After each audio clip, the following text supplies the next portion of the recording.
besoin absolument extraordinaire d'emplois dans la transition écologique. On aura besoin de 170 000 à 250 000 emplois d'ici 2030 et ces emplois ils seront pourvus notamment grâce à l'artisanat du bâtiment. Et ça signifie qu'il va falloir jouer sur plusieurs leviers.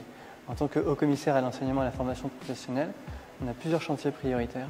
La réforme de l'enseignement professionnel qui a un rôle à jouer dans cette transition écologique, un rôle à jouer par l'adaptation des formations, un rôle à jouer aussi par l'orientation des lycéens, par l'évolution de leurs compétences. Important, l'apprentissage. L'apprentissage a connu un développement extraordinaire depuis 2018. C'est une réussite collective, c'est une réussite à pérenniser. Ensuite, il y a d'autres événements pour lesquels l'artisanat du bâtiment peut être valorisé. Je pense aux WorldSkills qui auront lieu en France du 10 au 15 septembre. Et c'est une opportunité pour valoriser ces métiers.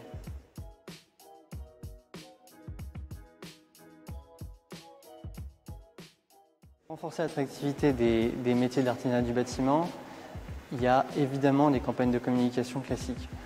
L'État a un rôle à jouer, mais c'est le secteur qui a un rôle à jouer. Moi, je l'ai vu ce matin, le secteur joue son rôle. Le secteur montre les évolutions technologiques pour donner envie aux jeunes. Et évidemment, les techniques de communication ont été adaptées.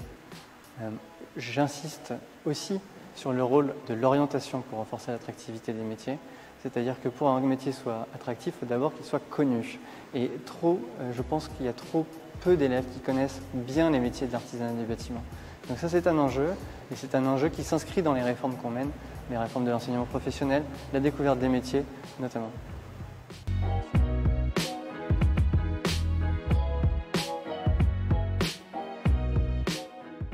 Sur l'apprentissage, je l'ai dit, c'est plus 80% d'apprentis dans ce secteur. Je pense que le pli est pris maintenant. Le pli est pris parce que tout le monde a compris que l'apprentissage, c'est du gagnant-gagnant. C'est du gagnant pour les entreprises, c'est du gagnant pour les jeunes qui s'insèrent. On le voit dans les différentes études. Un apprenti, il est dans une voie d'excellence. Il s'insère rapidement dans le monde du travail et il le connaît bien. Il le connaît plus vite que les autres. Donc comment faire pour continuer à développer l'apprentissage ? Il faut continuer à le promouvoir, tout simplement. Moi, j'espère que l'apprentissage va continuer à se développer. J'ai vraiment confiance dans la croissance de l'apprentissage dans les années à venir parce qu'on voit la dynamique sur le terrain.